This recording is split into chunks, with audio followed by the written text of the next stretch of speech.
Hello friends, welcome to playing Diablo with Storytime. And my first story that I'm going to put on YouTube is the time I was pushed down the stairs with the baby. By it. It's the time I've been pushed down the stairs by a baby. For those that you don't know, I was born in a wheelchair. So when I was 5 years old, I was getting babysat by my parents' friends, and I really wanted to go outside. And I said, "Hey, can I go outside?" And the lady said, "Hold on a second, I'm feeding my daughter." And instead of listening to her, I decided to go on the porch. They had like this closed-in porch area, and I was petting the dog with my brakes off because I'm 5 and I never put a brake on. I only had the chair for a year and a bit, but yeah, and the dog and the thing in question was just learning how to stand on stuff, and stood against my chair and then pushed me down 5 stone stairs, and I landed on my face with a wheelchair on top of me, and there was blood everywhere. And I guess I'm not ready for Torment 9 yet. This is Storytime with Diablo, and I made it out. And so, alright, start over again.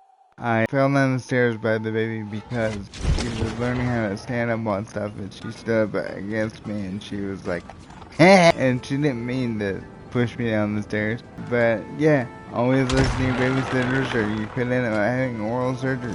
It was terrible. And the second story I'm gonna do for today is about a little kid when I was an adult.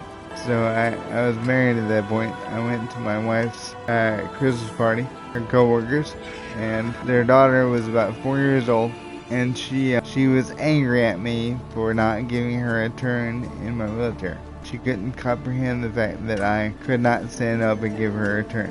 And so she's like, "No, it's my turn." And I was like, "Sweetie, I can't stand up, but if you want, you can go for a ride with me." Because like a lot of little kids, they like to ride in the wheelchair. And she's like, "No, it's my turn." And so her parents overheard this and were mortified that she said this. "Oh, it's okay, she doesn't understand." And that was hilarious because, I can't stand up. I can't get out of the chair for her. And she just thought I was being selfish, and it was really funny. But yeah, if you like the stream, be sure to like and subscribe and all that YouTube jazz. I'll leave y'all be while I get my character sorted out. Alright, bye. Rolling through the shadows, rolling to the light, proud of every battle, rolling in the night.